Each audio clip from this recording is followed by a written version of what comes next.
Hello, saver. Whether you're saving for that trip to the tropics or saving for an emergency, now is the time to take advantage of Wells Fargo's savings options.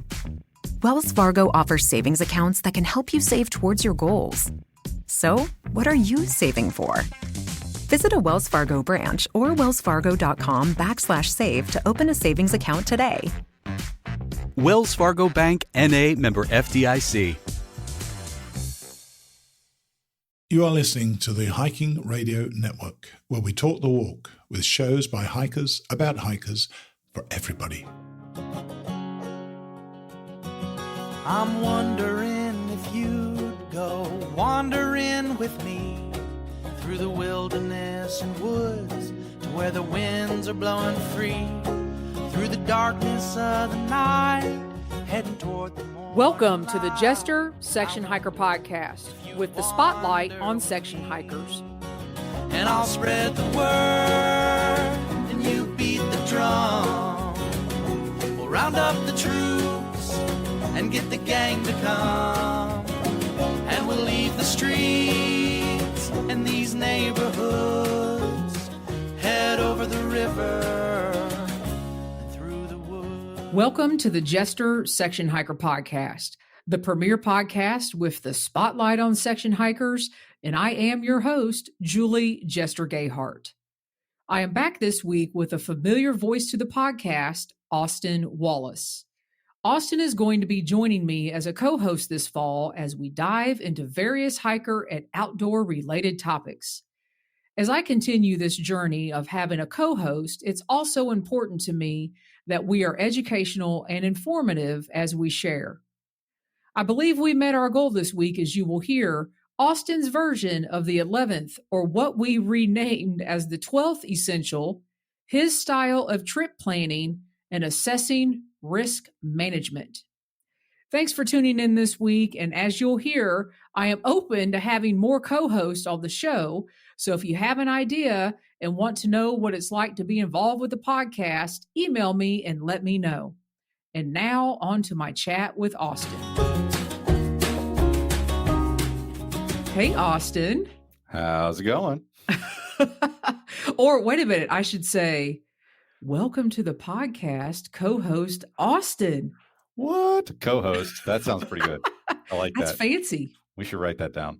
It's just a fancy way for me to say, hey, you're going to be on several times. It's easier than just saying repeat guest. Exactly. And now I just steal pictures from like your Instagram and Facebook. I don't even ask you for stuff anymore. So you're the one. So thank you for joining me on this venture of co-hosting. I hope you enjoy it and don't fire me. Well, like I said, I'm the probationary employee right now, so I'm definitely on the chopping block. So hopefully I do okay. I can keep my job. I think you'll be good. So another goal of mine with this co-hosting venture that the listeners heard last week is I'm trying to keep these episodes educational, informative, in about 20 minutes. So we better get started. I'll talk fast. So we left off last time. This is how we seem to do it. You and I seem to leave off. And the last thing you said was know when to pull the plug on a trip. Yeah. And you kind of left that with the listeners. And then you and I had an awesome conversation right after that about trip planning and risk management. And we should have just recorded that. Just keep it rolling next time. Just keep it rolling. And you guys, Austin sent me some awesome notes. So anyone out there that wants to interview for a co-host position, first of all, you have to be a section hiker. And Austin, you deemed yourself that last time too, I think. You said you're not you're a section hiker. Definitely a section hiker. You have to send me notes of what we're going to talk about. So if you could do that, hey, who knows? Maybe at the beginning of the year, I'll interview for more co-hosts. But in your notes, in all seriousness, today we're going to talk about trip planning and some more risk management if we have time to get into that. And one of the first things that you wrote is the 11th essential. Now, when I think of the 11th essential, I think of a trash bag. Because there's this whole movement out there of the 11th essential, right? Carry a trash bag, leave no trace, all that stuff. But Austin, your 11th essential is a little bit different. And I think it's something that we forget about when we're out on trips. So do you want to tell everybody what your 11th essential is? I guess we'll call it the 12th essential because I think the trash bag is definitely a must and picking up trash. So we're going to call this the 12th essential. Perfect. But no, having the proper mindset going out. Especially if we're trying to push ourselves physically or mentally or anything like that. Or if conditions aren't exactly perfect, it can be very easy to fall down this pit of despair, and we forget to have fun. And so the 12th essential, in my opinion, is just having the right mindset. Hiking can be hard. For me personally, I kind of like it when it's hard. And so, but you can't let it get the better of you. You got to just remember to have fun. And part of having fun is also being safe. The way that I like to enjoy the outdoors is, incorporating some type of challenge into it. I enjoy, the nice relaxing trips as well, but having that edge just to push myself just a little bit is appealing to me. But you got to be able to do it safely. You got to know your own limitations. You have to be honest with yourself when it comes to what your capabilities are. And then, like I said before, don't be afraid to pull the plug. This completist attitude that I have found myself. I love that term, by the way. That's a dangerous word, completist. but I've fallen into that trap too. So it's very easy to just wrap your head around a plan, and you're just going to hang on to it till the bitter end. And depending on where you are and what you're doing, that could be a dangerous thing. So it can. And somewhere along the way, I've done this too, where I'm out on a trip and I'm like, wait a minute, I need to be having fun here too. Right. Because you spend all that time playing, especially as a section hiker. Mm-hmm. I think it's different when you through hike a trail because you're planning to be out somewhere for 6 months. So if something happens to you, say you sprain an ankle, you could take a week off, you get back on the trail.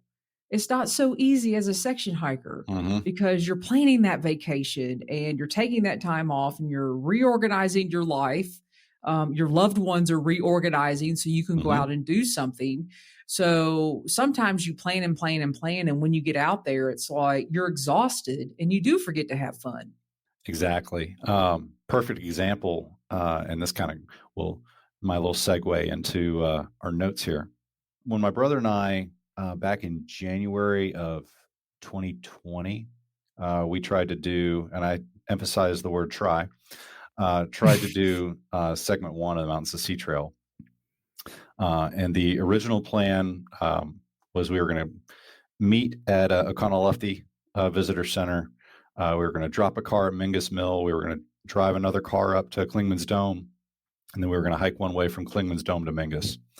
And we got up to the visitor center there at Oconaluftee, and they had shut down the road to Clingman's because of ice and snow. We're like, well, that's not going to work. Right. And so back to the drawing board. Yeah, snafu number 1. Right. And so we came up with this harebrained plan to do an out and back from Mingus Mill out to Clingman's Dome and then back in 3 days. And that's about from Mingus Mill, if you're hiking, that would be 52 miles. Yeah, so 52 miles to Clingman's and then turn around and come back. In the round winter. Trip. Right. Yeah. Round trip in the winter, in the rain and sleet and snow. So that doesn't sound like the 12th essential. That doesn't sound like fun. It sounds like two inexperienced hikers putting together a plan is what it sounded like. And so, long story short, we ended up attempting the out and back and finished our first day. We did like 21 miles the first day and just got broke off. And so we got to camp that night. That was the most tired I've ever been on trail.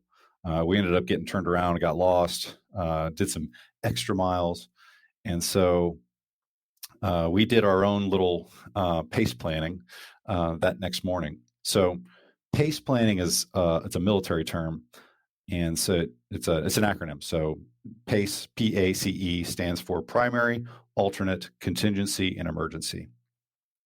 And the military uses it as a basis for communications planning. So, like, what's your primary radio frequency? What's your alternate radio frequency? If your radios go down, what's your contingency for communications? Is it a sat phone, whatever?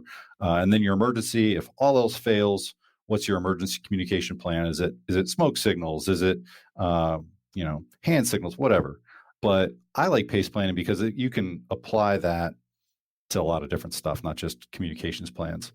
And so in this case, I like to think that a lot of us do this already in our heads without even realizing it. And the military is real good at making common sense things complicated. Well, most people have, and you and I were talking about this before we hit the record button, a plan A and somewhat of a plan B. Yeah. But the PACE gives you like what I would call ABCD. So, all right, so you got the primary, the alternate, the contingency, and the emergency. Yep. So as a section hiker, walk us through what does this look like? I mean, obviously the primary is, okay, my objective is I'm going to go from point A to point B, or it might be an out and back or something like that. Mm-hmm. So walk us through what that might look like. So to use my brothers and I trip as an example, so like our primary plan was we're going to do a one-way trip from Klingman's Dome to Mingus Mill. That was our primary plan. Do that over 2.5 days. That's 26 miles, definitely manageable as far as mileage goes. So we show up and that's immediately out the window. So we're trying to come up with an alternate plan. And that alternate plan was the crazy out and back, 50 something miles over 3 days. And then it took us, having that extremely challenging day on trail to realize that our alternate plan was not going to work. So now let's come up with a contingency plan. And so the contingency, or the plan C, was that we were just going to essentially take 2 low mileage days. We camped at P.A.C.E, campsite 53 in the Smokies. So we were camped at campsite 53, and we were just going to take 2 slow days to make it back to Mingus Mill. We took an alternate route just so we could see some different trail. And that ended up being what actually happened, was our contingency plan. But then we also had an emergency plan because that first day we rolled into Poke Patch after dark, and it was January, and it had been raining and sleeting most of the day. So I would say we were venturing on dangerous hiking. If there is such a thing as dangerous hiking, we were there. And so we were thinking about, okay, if we need, we don't want to be casualties on trail. We don't want to have search and rescue coming looking for us. We don't want to be those people. So what's our emergency plan? If we need to pull the plug from here, what's it going to be? And so in that particular case, we've found the shortest trail that got us out to a hardball road where a ranger or somebody could come get us if we needed to. If we ended up getting injured, because there was a section of the MST that goes along Deep Creek that when the water's high, and when that's you're hiking, an issue. That's an issue, and especially when in low light conditions, it's very easy to lose your footing, and that could have been bad. And it was just the 2 of us, so we're either going to have one was going to have to carry the other. We're going to have to leave gear behind. Those are all the things that are going through our heads. So neither of us at the time used that acronym, though. We were just like, well, that didn't work, so let's do this. Well, that didn't work, so let's do this. Okay, well, if all else fails, we'll have this as our fallback plan. This is our emergency plan. And so that was our PACE plan. We made one without even realizing it.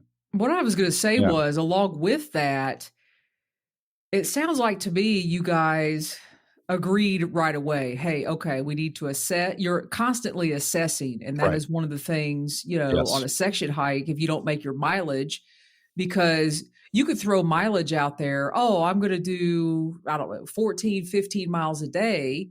And you may not take into consideration terrain, the height of creeks and water when you get there. You could have reroutes down trees.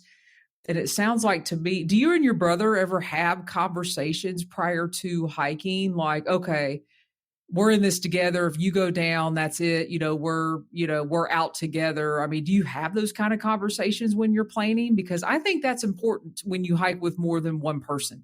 We actually did have that very conversation when it came time for planning for the John Muir Trail. We decided that if one of us got injured, the other would come off trail with him. Like we weren't gonna, because for one, we just didn't want to hike it alone. But no, we did have that conversation, and I think it's important for anybody, because there are a lot of times where you might be hiking with people that you're not as familiar with, or you might be hiking with strangers that you just met that day. It's important to have, at a minimum, a common understanding of capabilities, whether that's I'm a slow hiker, I'm a fast hiker. I know wilderness first aid.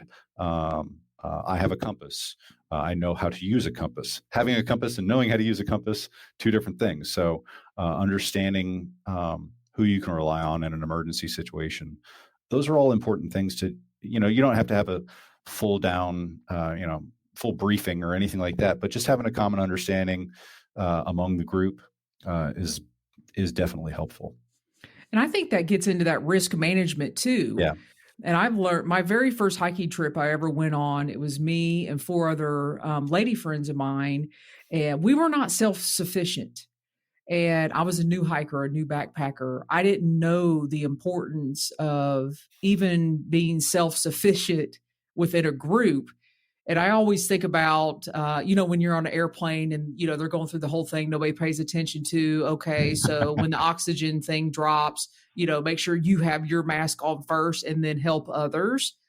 And I think about that in hiking. Like, I need to be able to take care of myself as well as helping others. And that Right. comes into that risk management, self-sufficiency, making sure you have those conversations like you and your brother did. Yeah. Before you even get into a situation, and then getting into that, maybe it's something with P.A.C.E, the primary alternate contingency and emergency. Okay, we're going to follow that. Okay, Yeah. if our primary plan doesn't work, we're going to go with our alternate.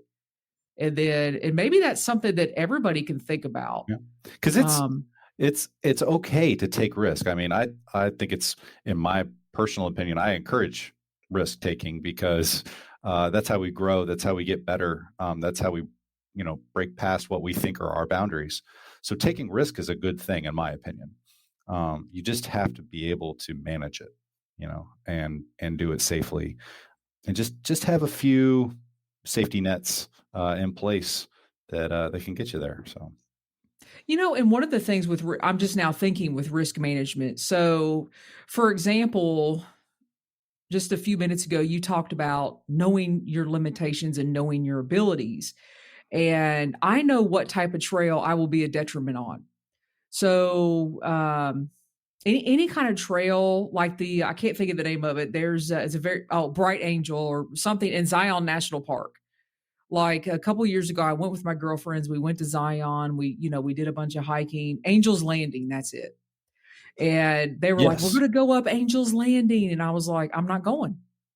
And they were like, come on, what's your problem? Blah, blah, blah. I'm like, listen, I know what's going to start happening to me when I get on that narrow crevice and I feel like, it's 6,000 feet on one. I don't know if it's 6,000, but there's chains, there's ropes, there's like, you're barely on this ledge and there's all kinds of people up there that don't know what I will become the detriment because I know what I'm going to do. I'm definitely afraid of heights. I'm not good at those situations.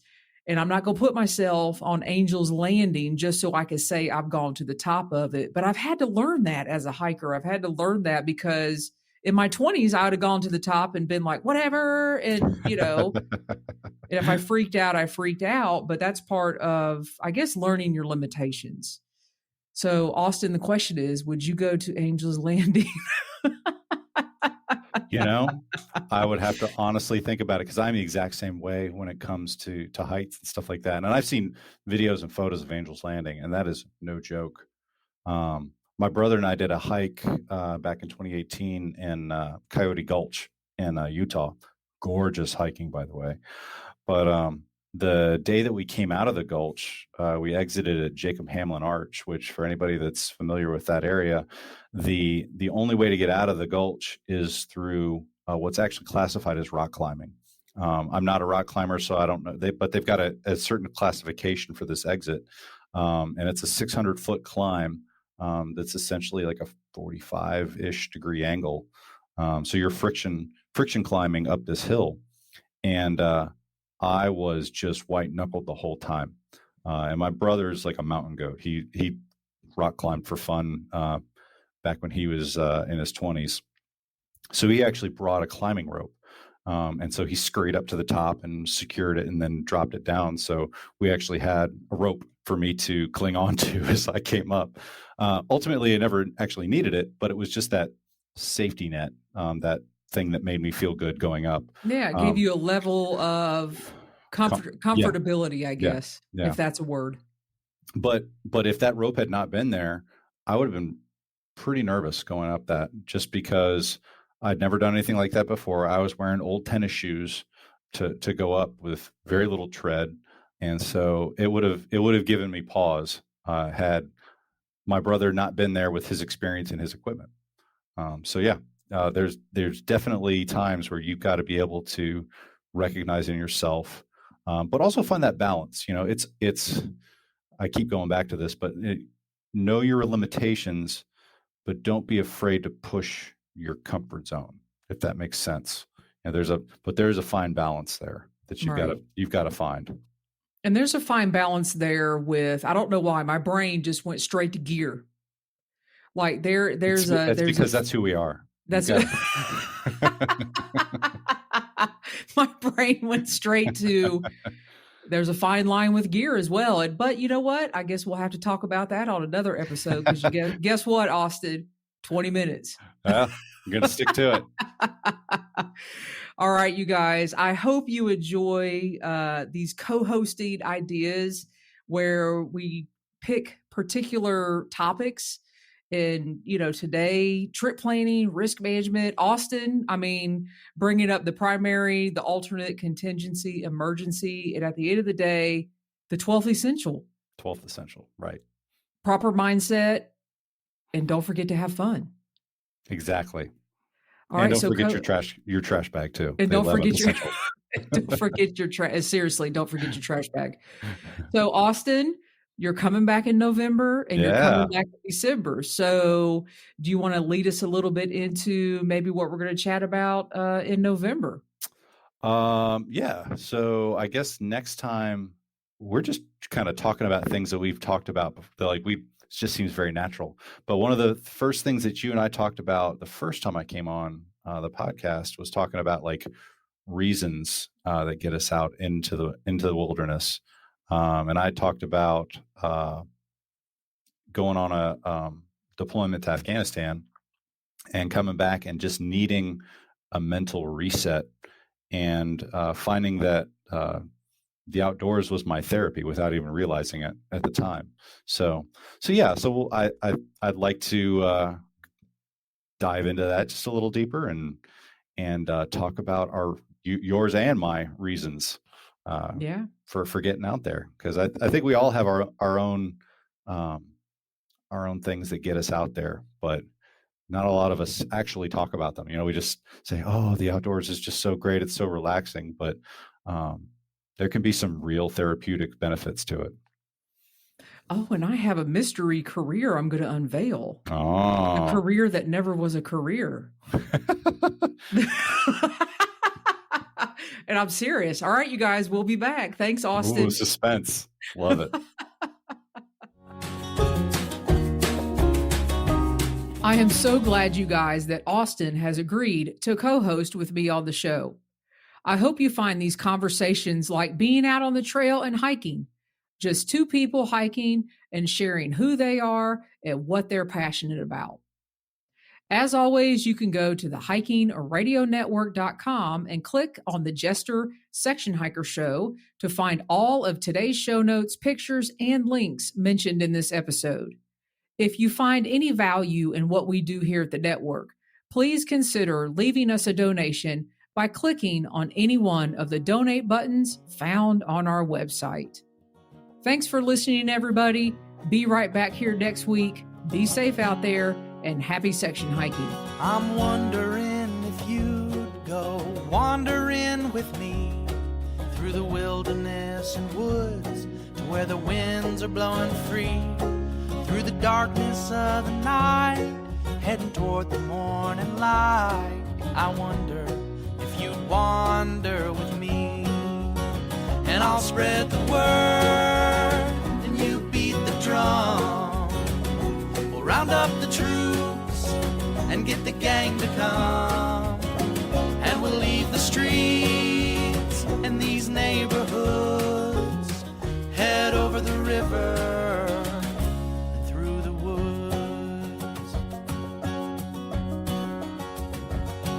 You're wondering if I go wandering with you, what kind of trouble we'll get ourselves into. Would it be wrong to tag along with a band of vagabonds? You wonder if I'd wander with you. So I'll spread the word and you beat the drum. We'll round up the troops and get the gang to come, and we'll leave the streets and these neighborhoods, head over the river and through the woods.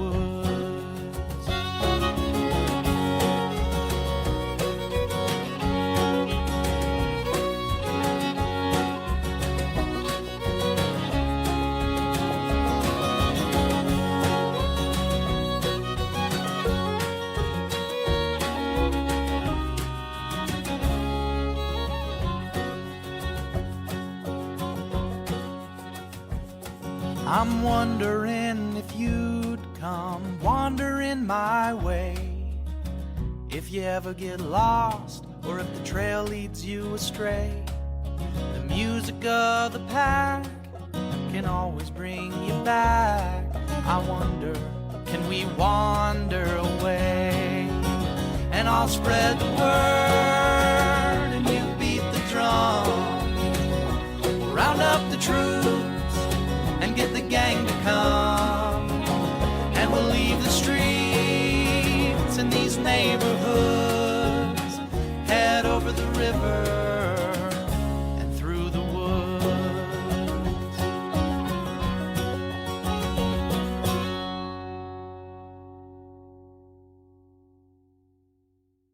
Looking for a fun way to win up to 25 times your money this basketball season? Test your skills on Prize-Picks, the most exciting way to play daily fantasy sports. Just select 2 or more players, pick more or less on their projection for a wide variety of stats, and place your entry. It's as easy as that. If you have the skills, you can turn $10 into $250 with just a few taps. Easy gameplay, quick withdrawals, and injury insurance on your picks are what make Prize-Picks the #1 daily fantasy sports app. Ready to test your skills? Join the Prize-Picks community of more than 7 million players who have already signed up. Right now, Prize-Picks will match your first deposit up to $100. Just visit prizepicks.com/get100 and use code GET100. That's code GET100 at prizepicks.com/get100 for a first deposit matchup to $100. Prize-Picks, daily fantasy sports made easy.